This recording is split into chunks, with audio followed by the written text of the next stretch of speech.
Moments. IGN's Keys to the Conference is presented by the all-new Honda Civic Si. Number one, I think probably the biggest news of the show, at least one of the biggest reveals, was the actual reveal of the Xbox One X name. We were talking about that a little bit earlier. Is it growing on you? Have you come around to it, Ryan? It's fine. It's fine. It's fine. It's fine. I mean, a quick aside. 6.0 out of console names. In my previous job, I had the privilege of knowing a whole lot about the Xbox 360, like months before it came out, and I remember like, oh, 360, what a terrible name. I don't even get it. But then after like a day after it's announced, it's just fine. You just you just get used to it and it doesn't matter anymore. The name has very little effect on the actual console. Yeah, exactly. Yes, I think it's confusing, but I'll be fine. I think it might just confuse parents a little, like, what does that mean? But I mean, we had things like that with, it's the iPhones, right? Like people are used to kind of the way that iPhones are named at this point. You've got a 7 and then a 7 Plus. It's like, what's the difference? But the main thing there is that Plus implies that there is more to it. X and S, I don't really know. I think the marketing is going to need to be really precise on it. Gav, what were your impressions? I'm fine with it. I don't mind. Also fine. Do you prefer Scorpio? Without having, like, a cooler name? Could have had a big scorpion on the front. Would have been amazing, Ryan. Another huge topic, a big welcome reveal that people are going to be very excited about is that the original Xbox games, OG Xbox games, are being made backwards compatible on Xbox One. I wish they'd have like ended with this. Just drop the mic at the end. Been like, here you go. One more thing. I mean, not to that's super nitpicking and that's lame of me, but and Anthem looks cool. A little bit. God, that looked real good. I'm sorry to get to that, but I mean, I really hope. There's still a couple questions like we talked about. Alana, is how can we get the games if they're gone or up in an attic somewhere? How's that going to work? But I mean, kudos to Phil Spencer and the team there for original Xbox compatibility. You said it, Alana. That doesn't sell consoles, but to the players like us that have been with Xbox for 15 years, that is a just huge thank you. It's like an ultimate like insider hug, basically. And Gav is very excited to revisit Def Jam 5 for New York. It's going to be great. It's also just very on brand for Microsoft. I think if there's anything that they consistently push, it's that they will always support all of their consoles. So they opened saying there was just a shot of Scorpio and it said, not Scorpio anymore, it's already difficult, but it had compatibility, saying all of your hardware that you can use on your Xbox One will work on Xbox One X as well. And I think this is just like totally a thing that they are really, really dedicated to, and I love it. I still have all my original Xbox games in their cases somewhere in Australia. Do you really? I bring them all over. Yeah, I kept all of them. That's awesome. I'm obsessed with collecting. But they're the wrong region now that you live here. Thankfully, the Xbox One is not region locked. Hopefully, the X isn't either. Well, but your discs, I hope. I mean, it depends. Hopefully, you can play them all. Hopefully, don't crush my dreams. Microsoft did close out their whole conference with the big reveal of Anthem, which was teased yesterday at EA. This is the next big game from BioWare. Give me some impressions on Anthem. It looked lovely. Yeah? Like, it looked like a proper BioWare game. Like, the eyes looked brilliant. The lips looked amazing. Like, it looks really, really good. It's funny that you say proper BioWare game and the eyes look brilliant. Like, Andromeda. Except for those ones, but yeah, it looked really good. Like, it looked like a lot of fun. Like, I kind of like getting in like a little robot suit and cutting about the place. Yeah? I like that it already fed us some lore. There was already things in that universe that looked really solid. Like, there was a lot of environmental storytelling. One thing I'm a little bit confused about is EA has the Star Wars property. Why wouldn't they make it a Star Wars game?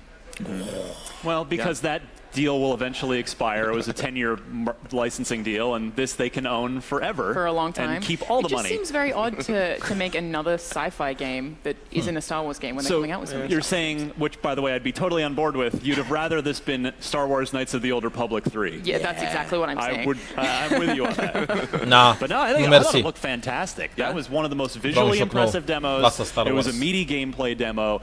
And, I mean... The jetpack. Yeah. Jetpacking under things through a forest. Yeah, if it's, like I think we talked about in the pre-show, if it ends up being a Destiny-like game but with a high-quality BioWare story on top of it, count me in. That sounds fantastic. Well, we saw the Destiny-like gameplay. We haven't gotten to see any of the, like you mentioned, the story. What we saw looked beautiful and looked cool, but I wasn't able to see the BioWare DNA in what we saw today. So like the chatting and stuff like that, so between them, and like I guess you didn't get to see anyone like chat with like NPCs or anything like that either. So I guess that. what we want. You didn't get to romance anyone? You didn't get the romance No anyone? nice kisses? Come yeah, on, guys. It's only like an 8-minute demo. Got to the kisses. It takes, you gotta give that time. Give the people what they want. People want nice kisses. I think we have to take a quick break, but we will be back with more from IGN Live right after this.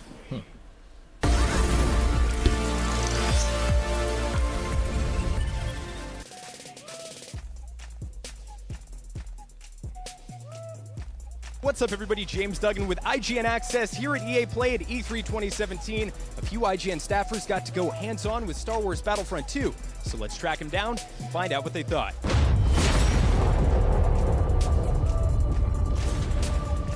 Impossible.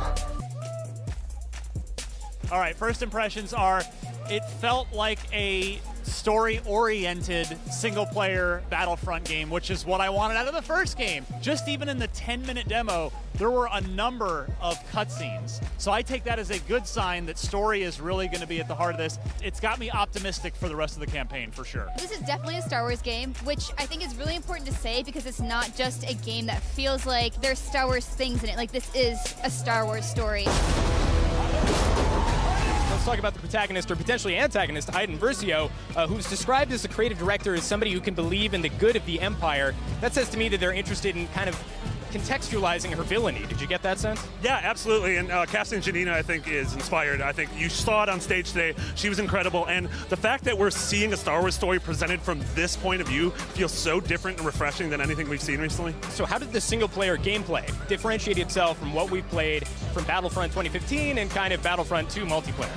Yeah, so Battlefront's always been fast and frantic, but it's sort of these moment-to-moment things that you forget about. Whereas with this, going through that mission as Iden and seeing her mow down rebellion troops felt weird. It felt like we're doing something wrong and we shouldn't be doing this. That's something really cool that I really want to see the game explore more. Finally, was there anything that really surprised you about your time? I was surprised by how okay I felt with killing Luke's friends. Eu sunt surprins de cât de mult arată despre Battlefront 2. Well, and I think it's really well written. That I think it's going to be a really interesting experience to see how the Empire is crumbling while the rebels rising. I will say I was very pleasantly surprised that the faces and animation looked amazing. It would appear from this slice there is no need to worry about a Mass Effect face Chiar și eu l-am lăudat. Nu zic, arată bine, arată chiar bine.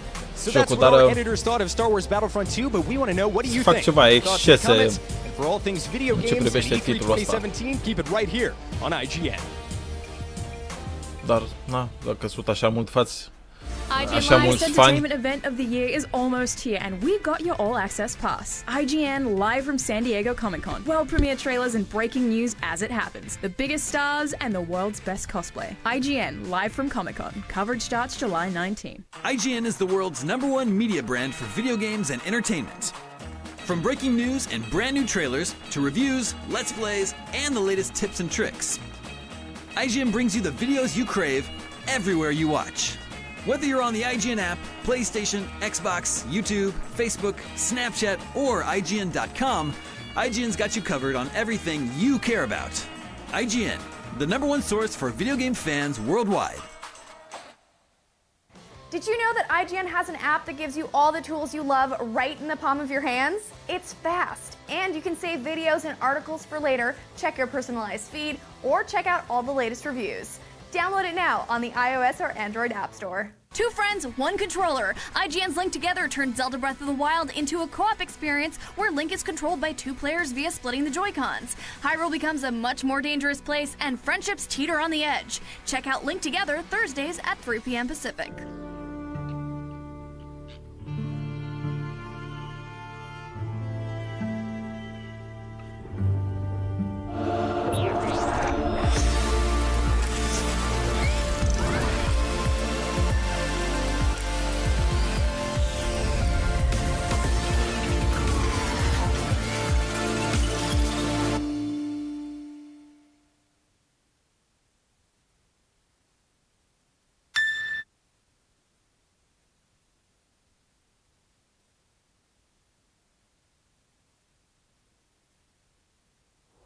この美しい世界が見えますか？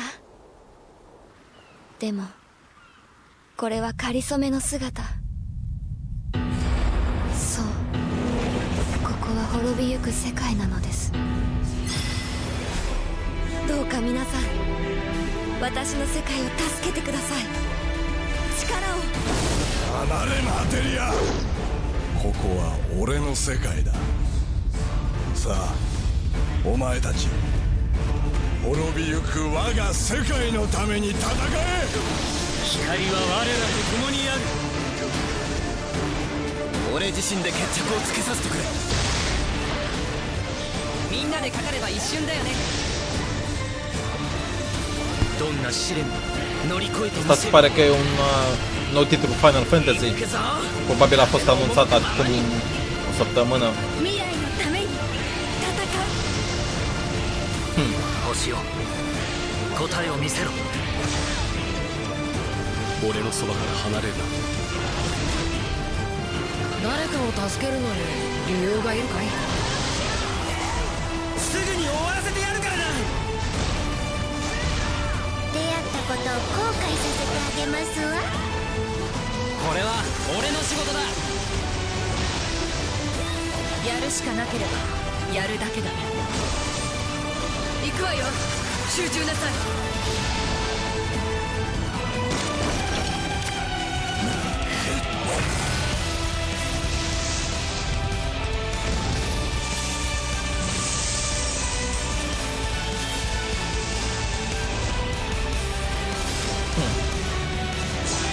Du-te cu update-ul ta. かつて俺に捧げられた戦士の力、共に自由に使うがよい。さあ、私の世界へ。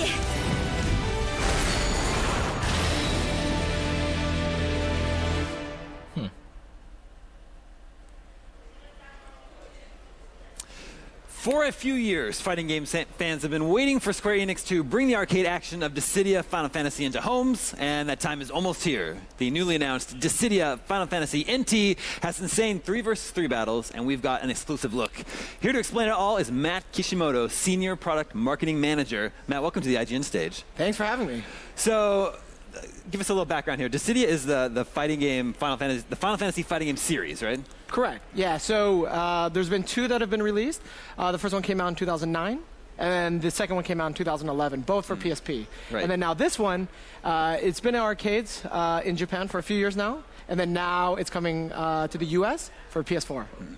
So this is the arcade version that's coming home to home consoles, and the first time the game has been available on home consoles here in the West. Is that right? That's correct. So what can we expect? Anything new? Yeah, so there's going to be a lot of new features that are going to be available for the home console version. We're not ready to talk about all the new features. Not going to lay it all out today yet. But I think the exciting thing right now is the fact that it's coming stateside. Yeah, and I know you've brought some footage here to show us today. Yeah. Do you know what we're going to see first? Yeah, so we brought about 4 clips today. Okay. The first clip is just a general battle stage. Okay. So what we wanted to kind of show you guys is exactly kind of how the combat works. And so for those who might be familiar with just the PSP version or not familiar at all, just kind of walk through like the 101 of it all. All right, so yeah, break us down how this game works. 3-on-3, does that mean it's 6 players? It's 6 players. Okay. So it's not you controlling 3 characters, it's you and 2 other buddies going against 3 people. What if you're just playing by yourself? So there will be an offline mode okay. That you can play by yourself that'll have 5 CPUs. But it's probably the most fun to play with a total of 6. Yeah, that's what it's designed for. Yeah. So you pick your fighters, you and your teammates pick your fighters, the opponents pick your fighters, and then you battle it out. What, you're just trying to whittle everyone's health down? Yeah, so I mean you start, I mean you can see on screen right now it's Tidus from Final Fantasy X, tons of different Final Fantasy characters. But it's not quite as simple as kind of button mashing and just kind of taking away health from the other guy. So what you have to do is really figure out how to use the Bravery combat system, and that's what's unique to Dissidia in and of itself. So the Bravery combat system, the way it works is you use X and then kind of different button combinations with that and modifiers, and then basically once you build enough Bravery points, and the Bravery points you can see in the lower middle where it says 1,000 on the screen. Okay. Once you build up enough of that, then you unleash HP attacks. And the HP attacks are what takes away opponent's HP. Okay. And so the ultimate goal is just to defeat the opposing squad 3 times. So you can defeat the same guy 3 times, or defeat 1-1-1. I see. Talk about the crystal here. Ooh, yeah. It's not a Final Fantasy without crystals, no, exactly, right? yeah. It's a key component. So that's a summoning core. And so the way that works in this game is you can destroy it, and then that will fill up your summoning gauge faster. And so once you fill up your summoning gauge, see in the middle,